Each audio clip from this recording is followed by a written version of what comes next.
Wala nang maraming paligoy-ligoy pa, diretso sa punto na.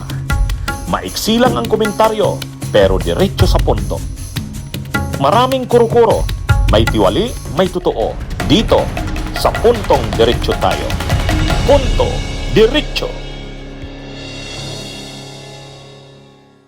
Parang willing sila na proteksyonan si Bato. Ang hindi nila naiisip diyan yung magiging constitutional crisis. Marami na ang nagwa-warning ng constitutional crisis. Magkakaroon ng constitutional crisis. Ha? Bakit magkakaroon ng constitutional crisis? Si dating Senate President Drilon nagpaliwanag. Sabi ni Drilon, no legal basis for Bato's protective custody. Ay alam naman natin, si Cayetano, naglabas sila ng protective custody ng Senado kay Bato. Siyempre, sinang-ayunan kaagad yan ng mayorya. Ibig sabihin, nila Marcoleta, nila Jingo Estrada, nila Bongo, nila Jaime Marcos, sinang-ayunan nila yung Senate protective custody kay Bato. Protective custody. Ang problema, wala naman sa batas na ang Kongreso ay pwedeng magbigay ng protective custody. Wala niyan. Ano ang legal basis? Saan nakalagay yan na batas? Na pwedeng bigyan ng protective custody ng Senado ang member nila kapag inaaresto. O kahit ang member ng House of Representatives. Wala yan sa batas. Wala yan sa konstitusyon. Wala yan sa rules. So, ibig sabihin, kung wala yan sa batas, wala yan sa rules, wala sa konstitusyon, anong legal basis mo? Kaya yung ginawa ni Cayetano at saka ng mga mayoryang senador na kakampi ni Bato, walang legal basis. Walang legal basis, mga kabunyo. Kung walang legal basis, illegal. Ano yan eh? Wala naman sanang problema kung may basihan. Anong basihan? Wala naman eh.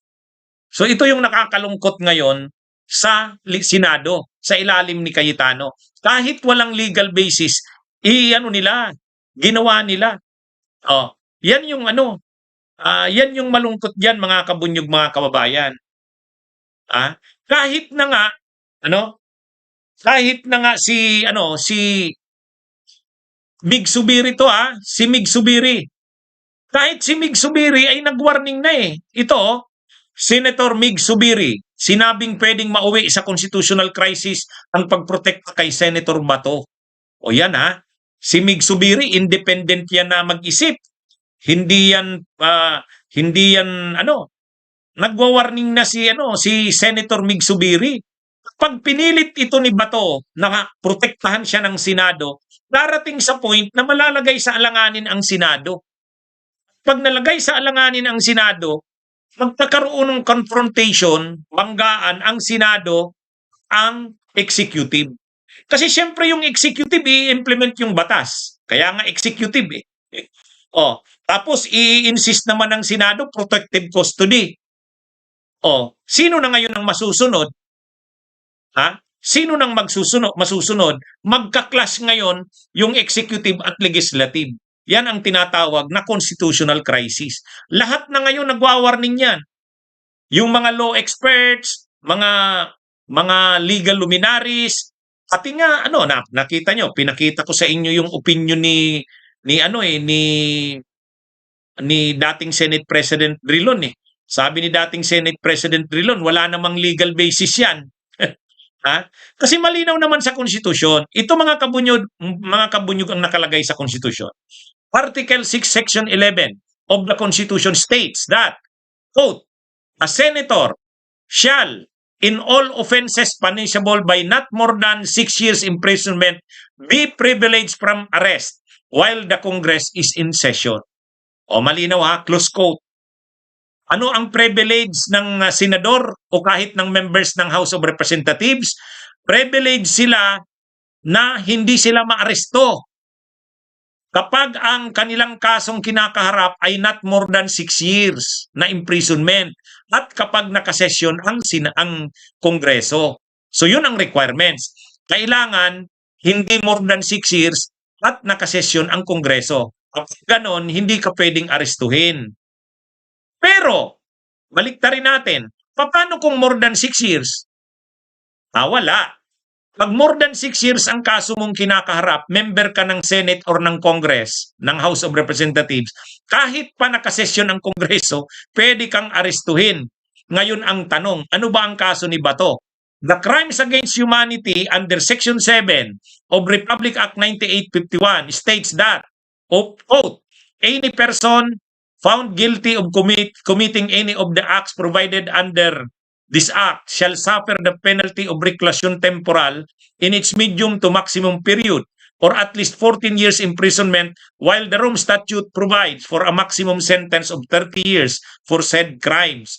O malinaw. So pasok doon sa sinasabing more than 6 years.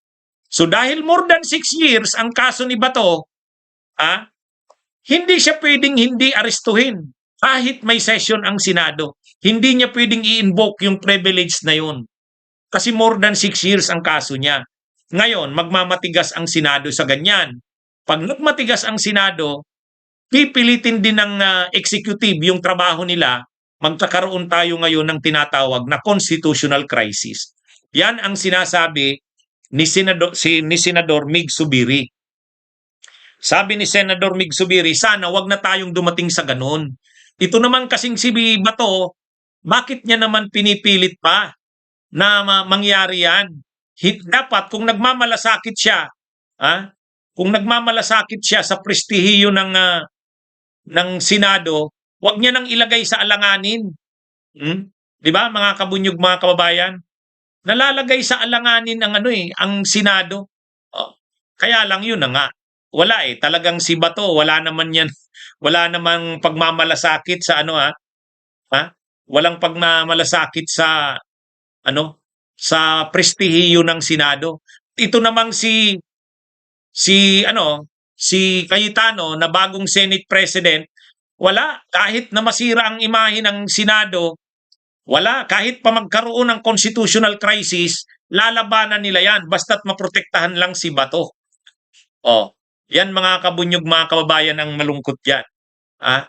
Kumbaga, papunta tayo sa constitutional crisis.